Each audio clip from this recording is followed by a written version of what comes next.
Hey everyone, I'm James, aka JellyKnees, and today is May 27th, 2026. It's time for the third monthly developer update where I talk you through the changes we made over the last month, our plans for June, and our overall progress towards Ethereal's next test and our eventual early access release. First, let's go through some monthly stats for the month of May. We had 16 pushes to GitHub, 18 new builds pushed to Steam, 2 new UI screens designed, 1 myth reworked, 1 new team member onboarded, and 125 new newsletter subscribers. This month we were very focused around the map and how it interacts with gameplay. This came around in a couple different ways. First was the bases for each team. While these bases have already been a large improvement over the original versions in Ethereal, we still felt like they didn't capture the intent behind them. These are intended to be magical prisons for the elders contained within them, and while ornate, the transition from the main part of the Void Lane to the base never felt like it made sense. So with this, we've had some new 3D models made to act as the barrier between lanes and the base. These new models will be added elsewhere on the map as well, but for now consist of the walls, pillars, and portal gates that will help keep the elders contained. The second focus on the map changes this month were around the lanes themselves and their position relative to each other. Originally, we had the lanes floating side by side in a checkbox configuration. This version was loved stylistically, but for gameplay didn't quite feel right for two reasons. The first reason is that jumping from one lane to another, it just took too long. The first time you did it, it felt cool and fresh, and then every time after, it felt like 3 seconds of downtime while you waited to hit the ground, and it slowly lost its appeal over time. The second gameplay reason was that you were always able to jump from a side lane down to the main objectives of the game, be that Atropos, the eventual obelisk, or even jumping down at or near the enemy's base. With those in mind, we're testing out a new lane orientation that we're excited about so far. Void becomes the highest lane, with fire and ice sitting lower on each side of it. This keeps the gameplay of jumping off of the lanes and counterplaying opponents while lowering the fall time, which means objectives like Atropos can maintain their importance without being dropped on at the last second. I also want to reiterate that we're still in the testing phase of this new layout, but so far the results are promising. This change, in conjunction with our jump pads and the other changes we have planned for class abilities, should make the moment-to-moment gameplay more exciting and provide players with even more opportunities to outplay enemies with Ethereal's unique verticality. We'll talk more about the first of many class ability updates a little bit later, but I want to give a quick update on our jump pad designs. In our initial blog post and YouTube video detailing the jump pads, we saw some feedback about their overall design not being a great indicator of which direction they send you.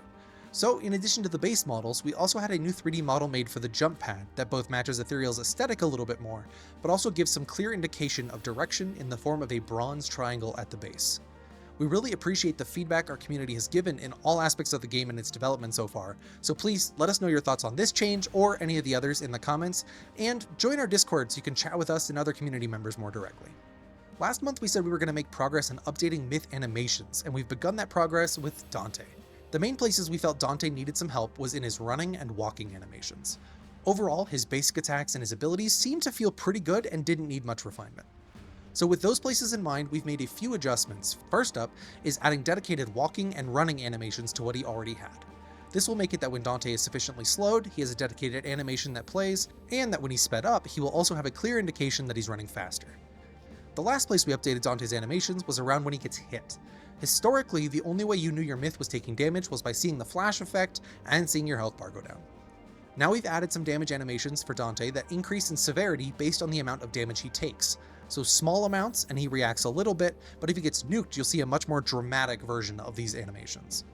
With Dante's animations being taken care of, that now means that he's the first myth that we are calling complete enough for our next open test weekend. He's received his updated kit, animations, a dedicated bot, an initial pass of quality of life improvements, and an initial pass of polish. Going forward, we'll be showing this graphic on screen to help the community understand the progress of each myth as we lead into our next test. Now let's talk about our Berserker Class Ability update. Out of all of our class abilities, the Berserkers have been the most straightforward and have felt the best to use to me, even above flying. So we want to sweeten the deal a little bit and give Berserker players more agency and utility in their kits. With that in mind, we are changing the Berserker's ability in a couple key ways.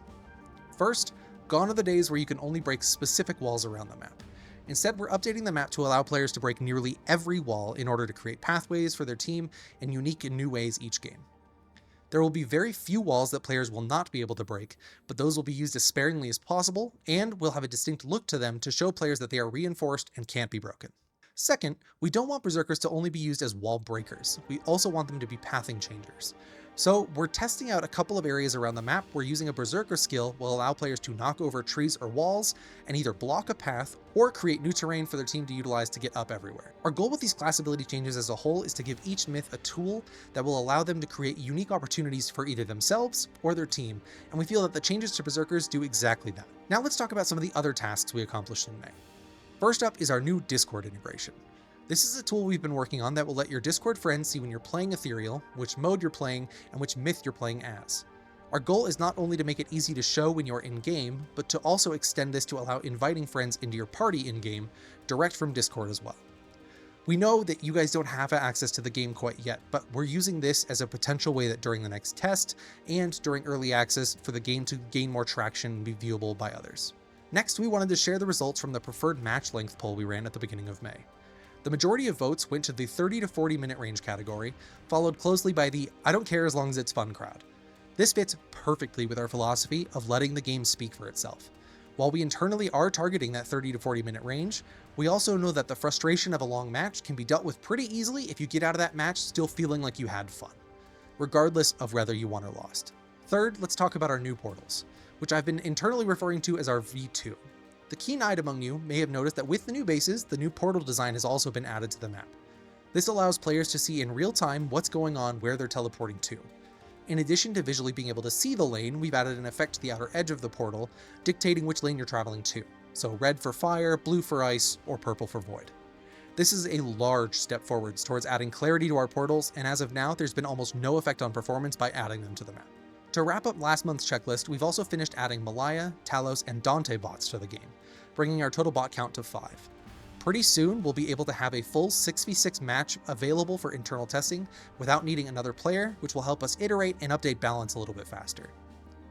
Finally, let's talk about our plans for June and the tasks we want to accomplish. So, implement 2 additional bots. I'm leaning towards Marina and Exil right now, but if you have suggestions of which myths you want to see first, let me know. We also want to continue our work on map design and field changes. This is not only in terms of layout and all the other things that we've talked about previously, but also potentially adding an underground section to Void is in consideration. We want to update the Marksman and Archmage class abilities. We want to create a replay tool for watching games back, and we want to update 2 additional myths kits.